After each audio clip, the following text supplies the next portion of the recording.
Hello guys, അപ്പോ ഈ വീഡിയോയിൽ കണ്ട ആരാണെന്ന് നിങ്ങൾക്ക് മനസ്സിലായോ? വേറെ ആരുമല്ല, നമ്മുടെ ബിഗ് ബോസിൽ ഇപ്പോൾ ഉള്ള ജിസേൽ തക്രാറിലാണ് ഈ ഒരു ഭയങ്കരമായിട്ടുള്ള ഹോട്ട് ലുക്കിലൊക്കെ പോയത്.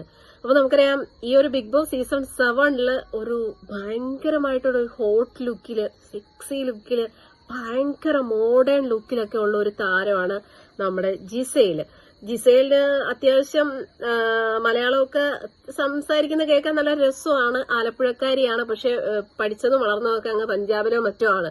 അപ്പൊ പുള്ളിക്കാരുടെ വസ്ത്രധാരണമൊക്കെ കുറച്ച് മോശമാണ്, കുറച്ച് നല്ല രീതിയിൽ ബോറാണ്. കാരണം എന്താണെന്ന് വെച്ചാൽ പുള്ളി ഒരു മോഡൽ ഒക്കെ ആയിരുന്നു. അതുകൊണ്ട് തന്നെ ഈ ഒരു മലയാളം ബിഗ് ബോസിൽ വന്നതിന് ശേഷം എന്ത് രീതിയിൽ ഡ്രസ്സ് ധരിക്കണമെന്നുള്ള വ്യക്തമായിട്ടുള്ള ധാരണയില്ല. അതുകൊണ്ട് തന്നെ പുള്ളിക്കാരിക്ക് തോന്നുന്ന രീതിയിലുള്ള ഡ്രസ്സൊക്കെയാണ് പുള്ളിക്കാരി ധരിക്കുന്നത്. അപ്പോ ഇതൊക്കെ കുറച്ചെങ്കിലും മെനയുണ്ട്. പുള്ളിക്കാരുടെ ഇൻസ്റ്റഗ്രാമിൽ അക്കൗണ്ടിലൊക്കെ കയറി നോക്കിക്കഴിഞ്ഞാൽ ബിക്കിനി ഇട്ട് നിൽക്കുന്നവരെ ഫോട്ടോസൊക്കെ ഉണ്ട്. അപ്പം ഈ ഒരു ബിഗ് ബോസിൽ ഇതുപോലെയെങ്കിലും ഡ്രസ്സ് ധരിക്കുന്നത് വലിയ ഭാഗ്യം. എന്തായാലും ജിസേലിന്റെ ലുക്കൊക്കെ ഭയങ്കരം തന്നെ.